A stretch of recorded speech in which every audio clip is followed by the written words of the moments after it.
Doctor NTR యూనివర్సిటీకి సంబంధించి BSc nursing, BPT, paramedical కోర్సులకి మనకి కౌన్సిలింగ్ అనేది త్వరలో స్టార్ట్ అయితే కావడం జరుగుతుంది. స్టార్ట్ అయ్యే ముందుగానే మనకి కౌన్సిలింగ్ టైంలో యూజ్ అయ్యే డాక్యుమెంట్స్ ఏంటి అవన్నీ మీకు A to Z డీటెయిల్గా ఈ వీడియోలో చెప్తాను, ఒకసారి చూపిస్తానమాట. మెయిన్గా ఇవన్నీ ఇప్పటి నుంచే రెడీ పెట్టుకుంటే మనకి కౌన్సిలింగ్ స్టార్ట్ అయ్యే ముందుగానే ఒక టెన్షన్ అయితే తగ్గుతుందన్నమాట. చాలామంది స్టార్ట్ అయిన తర్వాత సర్దుకుంటూ ఉంటారు, దాంట్లో ఒకటి ఉంటుంది, ఒకటైతే ఉండదన్నమాట. ఇలా చాలామంది లాస్ట్ ఇయర్ ఇబ్బంది పడ్డారని మీరు పడకూడదని ముందుగా వీడియో కూడా చేస్తాను. మెయిన్గా వీడియోని ఎండ్ వరకు చూడండి, అప్పుడే మీకైతే క్లియర్ కట్గా అర్థమవుతుందన్నమాట.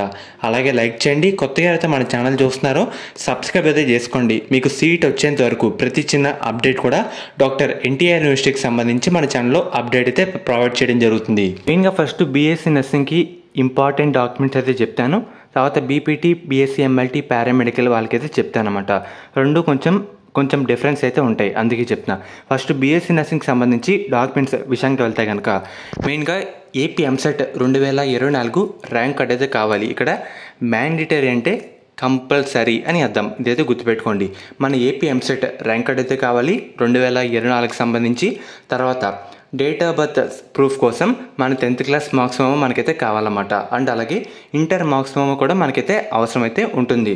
తర్వాత స్టడీ సర్టిఫికేట్స్ మనకి 6th క్లాస్ నుంచి 10th క్లాస్ వరకు స్టడీ సర్టిఫికేట్లు అయితే కావాలి. తర్వాత స్టడీ సర్టిఫికేట్లు ఇంటర్ ఇది కూడా మనకైతే కావాలన్నమాట. అండ్ అలాగే టీసీ 10+2 టీసీ కూడా కావాలి ఇంటర్ సంబంధించి. తర్వాత క్యాస్ట్ సర్టిఫికేట్, మనకి క్యాస్ట్ సర్టిఫికేట్ చాలా ఇంపార్టెంట్, మీరు లేటెస్ట్దే తీసుకోండి, ఎందుకంటే ఫర్దర్ మనకి ఫీజు రియంబర్స్మెంట్ రావాలన్నా ఇదే యూజ్ అయితే అవుతుందన్నమాట. అండ్ అలాగే వైట్ రేషన్ కార్డు ఉన్నా సరిపోతుంది. ఈ రెండిట్లో మెయిన్గా 2 ఉండేలా ప్రిఫర్ చేయండి. దాని తర్వాత ఎవరైతే క్రిస్టియన్ వాళ్ళు ఉంటారో వాళ్ళు వచ్చేసరికి మైనారిటీ సర్టిఫికేట్ అయితే కావాలి. అండ్ అలాగే తర్వాత ఇక్కడ చూస్తున్నారు కదా పేరెంటల్ ఇన్కమ్ సర్టిఫికేట్, మనకి మెయిన్గా ఇన్కమ్ సర్టిఫికేట్ కూడా మనకి ఫీజు రియంబర్స్మెంట్లో చాలా కీ రోల్ అయితే ప్లే చేస్తుంది. ఇన్కమ్ సర్టిఫికేట్ లేదంటే వైట్ రేషన్ కార్డ్, ఈ రెండు మనకైతే చాలా ఇంపార్టెంట్ అన్నమాట. ముందుగానే లేటెస్ట్ రెడీ పెట్టుకోండి, మనకి ఇన్కమ్ సర్టిఫికేట్ అయినా, క్యాస్ట్, వైట్ రేషన్ కార్డ్ అయినా. అండ్ అలాగే తర్వాత ఎవరైతే ఫిజికల్ డిజేబిలిటీ విద్యార్థులు ఉంటారో వాళ్ళసరికి ఆ సర్టిఫికేట్ అయితే పెట్టుకోండి, లేని వాళ్ళు అక్కర్లేదు. తర్వాత ఆధార్ కార్డ్, మన ఆధార్ కార్డులో ఫోటో చిన్నప్పుడు అయితే ఉంటాం కదా, ఎవరైతే ఇంకా అప్డేట్ చేసుకోలేదు, ఫర్దర్ ఫ్యూచర్లో ప్రాబ్లం రాకుండా ఉండాలంటే ఇప్పుడే అప్డేట్ అయితే చేసుకోండి. తర్వాత లోకల్ స్టేటస్ సర్టిఫికేట్, ఎవరైతే తెలంగాణ నుంచి ఏపీకి వచ్చి ఉంటారో, మైగ్రేట్ అయి ఉంటారో ఈ స్టేట్ నుంచి ఆ స్టేట్కి, వాళ్ళు వచ్చేసరికి మైగ్రేషన్ లోకల్ స్టేటస్ సర్టిఫికేట్ అయితే పెట్టుకోండి. తర్వాత లేటెస్ట్ పాస్పోర్ట్ సైజ్ ఫోటోలు అయితే పెట్టుకోండి అన్నమాట. దాని తర్వాత మన సిగ్నేచర్ అయితే ఉండాలి.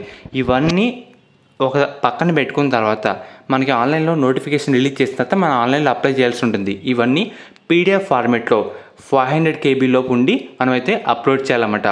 సో ఎవరైతే ఇంకా కొంచెం ఫ్రీగా ఉంటారో ఒక ఫైల్ టైప్ క్రియేట్ చేసుకొని పక్కన పెట్టుకోవడం మేలు. అప్పటికప్పుడు అన్నీ ఇప్పటి నుంచే రెడీ పెట్టుకోండి, అన్నీ లేటెస్ట్ అయితే ఉంచేలా చూసుకోండి. ఇది ఓన్లీ బీఎస్సీ నర్సింగ్ మాత్రమే.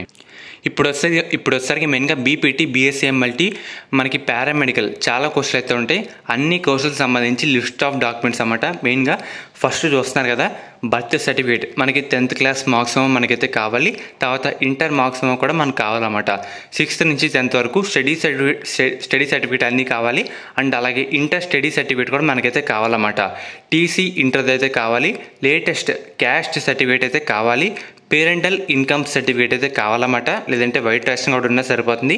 అండ్ అలాగే రెసిడెంట్ సర్టిఫికేట్, ఎవరైతే మనకి తెలంగాణ నుంచి అలా వచ్చుంటారో సో వాళ్ళైతే అవసరం ఉంటుందన్నమాట. అండ్ అలాగే ఎంప్లాయ్మెంట్ సర్టిఫికేట్ కూడా కావాలన్నమాట. నాన్ లోకల్ విద్యార్థులకి మనకి రెసిడెంట్ సర్టిఫికేటు, లోకల్ మనకి మెయిన్గా ఇక్కడ చూస్తున్నారు కదా local status certificate, resident certificate, ఇవన్నీ నాన్ లోకల్ విద్యార్థులకి అంటే వేరే స్టేట్ విద్యార్థులకి. అండ్ అలాగే ఆధార్ కార్డు కూడా మనకైతే కావాలి. మెయిన్గా ఎవరైతే ఫిజికల్ డిజేబిలిటీ విద్యార్థులు ఉంటారో వాళ్ళొసరికి ఆ సర్టిఫికేట్ అయితే కావాలి. లేటెస్ట్ పాస్పోర్ట్ సైజ్ ఫోటోలు అయితే కావాలన్నమాట. అండ్ అలాగే మనకి signature of the candidate specimen, మన సిగ్నేచర్ అయితే కావాల్సి ఉంటుంది. మెయిన్గా ఎవరైతే మైనారిటీ విద్యార్థులు ఉంటారో వాళ్ళొసరికి ఆ సర్టిఫికేట్ కూడా రెడీ పెట్టుకోండి. మెయిన్గా ఇవి ఉంటే సరిపోతుంది, మీకు ఒకసారి డిస్ప్లే చేస్తాను. ఇవన్నీ రెడీ పెట్టుకోండి. మనకి PDF ఫార్మేట్లో 500 KB లోపు ఉండి మనమైతే అప్లోడ్ చేయాల్సి ఉంటుంది. ఇది ఒకటి. మళ్ళీ మనకి బీఎస్సీ నర్సింగ్ అన్నమాట ఇది. ఈ రెండు రెడీ పెట్టుకోండి, ఇవి ఉంటే సరిపోతుంది. మెయిన్గా ఏదన్నా లేటెస్ట్ అయితే పెట్టుకోండి అన్నమాట. మెయిన్గా మనకి ఫీజు రియంబర్స్మెంట్లో కావాల్సింది మెయిన్గా income certificate, white ration card, caste, ఈ మూడు మనకి చాలా అంటే చాలా ఇంపార్టెంట్. ఇవన్నీ లేటెస్ట్ పెట్టుకోవడానికి అయితే ట్రై చేయండి మీరు అందరూ.